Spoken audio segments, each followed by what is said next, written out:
Monsieur le président, madame la ministre, monsieur le président de la commission spéciale, mesdames et messieurs les rapporteurs, chers collègues, la société et la science évoluent. Il semble normal que la loi évolue elle aussi pour accompagner ces changements. Pourtant, notre rôle n'est pas d'autoriser tout ce que la technique permet de réaliser. Nous devons sélectionner parmi le champ des possibles ce qui est souhaitable. C'est l'essence même de la politique. La science sans conscience n'est que ruine de l'âme, écrivait l'auteur de Gargantua il y a presque 500 ans. Aussi, l'exercice de la révision des lois éthiques est toujours un exercice périlleux qui engage la responsabilité et la conscience de chacun d'entre nous. Nous avons chacun nos convictions et notre groupe respecte l'ensemble des sensibilités qu'il représente. Aussi, je m'exprimerai de façon personnelle et j'ai bien conscience de ne pas représenter la majorité des convictions de mon groupe qui restent partagées sur ces questions. Les valeurs que je défends me semblent être celles d'un humanisme éclairé, animé par une vision pragmatique. Je tiens tout d'abord à féliciter et à remercier le président de la commission et les rapporteurs pour leur travail de grande qualité.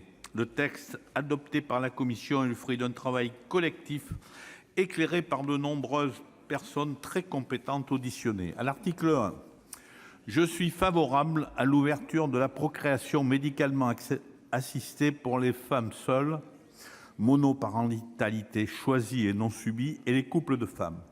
Je pense qu'il est préférable, comme l'a dit d'ailleurs l'Académie de médecine, pour l'équilibre de l'enfant de garantir un père et une mère. Pourtant, les situations réelles échappent souvent à ce qui serait l'idéal.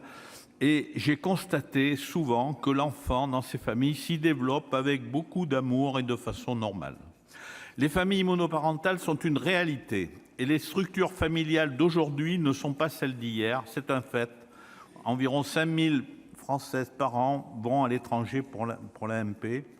Je pense que nous devons sécuriser le parcours de ces femmes et leur permettre de réaliser un projet de maternité sur le sol national. Pour autant, je pense que, même si certains peuvent penser que ce n'est pas égalitaire, je pense qu'il ne revient pas à l'assurance maladie de prendre en charge cette technique lorsqu'elle n'est pas motivée par un caractère médical. Je suis donc favorable aux amendements adoptés par la commission spéciale visant à limiter la prise en charge de l'AMP par la solidarité nationale aux couples médicalement infertiles. Je pense également que nous devons préserver le dispositif d'évaluation médicale et psychologique des futurs parents ou de la future mère comme condition préalable à l'AMP. Par ailleurs, la gestation pour autrui représente une ligne rouge en matière de bioéthique que nous ne devons pas franchir. Les avancées de la PMA pour les couples de femmes ne sauraient constituer un premier pas en direction de la GPA pour les couples d'hommes.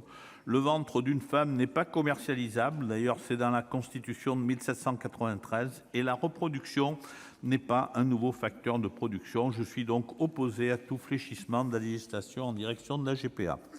Je suis favorable au maintien de l'anonymat des donneurs de gamètes lorsque ces derniers ne souhaitent pas être identifiés par les enfants issus de leurs dons.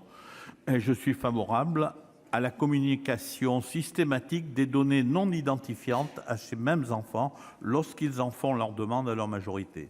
J'avais proposé un amendement de réécriture de l'article 3 en ce sens et donc je remercie la commission spéciale de l'avoir repris et intégré dans le texte conformément à l'avis du Conseil d'État. Je considère que nous ne pouvons pas dans un même texte augmenter le nombre de demandeurs de gamètes en ouvrant l'accès à l'AMP tout en ne respectant pas complètement l'anonymat des donneurs qui le souhaitent, qui, je le rappelle, ne sont pas rémunérés. Je pense qu'il est important de maintenir aussi le consentement du conjoint du donneur si ce dernier est en couple, comme le prévoit la législation actuelle, bien qu'elle soit parfois contournée. Actuellement, les AMP avec tiers donneurs ne représentent que 4% des pratiques réalisées, mais ce chiffre est appelé à augmenter avec l'ouverture de cette pratique aux couples de femmes et aux femmes seules. L'accès à l'AMP post-mortem est une question difficile. Nous aurons l'occasion d'en débattre en séance. Moi, je réserve mon vote sur cette question, bien que je sois a priori plutôt favorable dans la mesure où la femme aurait de toute façon la possibilité d'effectuer une AMP en tant que femme seule par la suite. Je suis favorable à l'autorisation de l'autoconservation des gamètes à des fins de prévention de l'infertilité, tel que le prévoit l'article 2 du projet de loi. La commission a assoupli les conditions d'âge pour effectuer ces autoconservations. Il me semble que cela représente une avancée louable pour les patients et les patientes exposés à un risque particulier d'infertilité. Encore une fois, je félicite la commission d'avoir adopté un amendement visant à élargir la conservation des gamètes aux établissements privés à but lucratif qui seront agréés par l'ARS.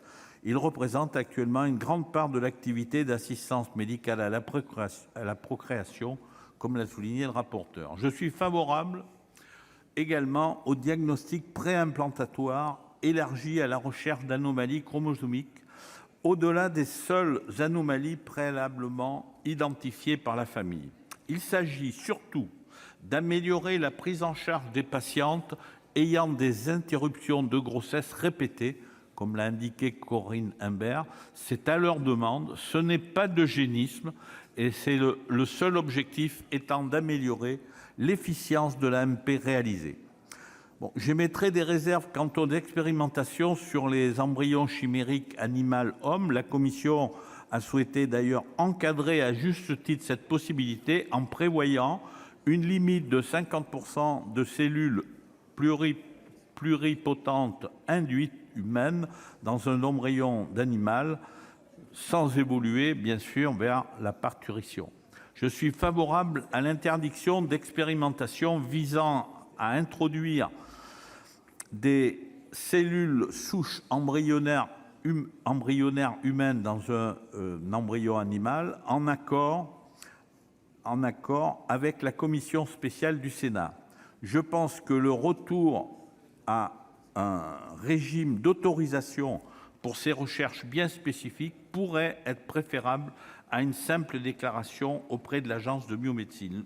Par ailleurs, bien sûr, le système dérogatoire est nécessaire pour améliorer les recherches et encourager le progrès médical. À l'article 14, la commission spéciale a fait le choix de porter le délai de culture in vitro des embryons consacrés à la recherche de 21 jours.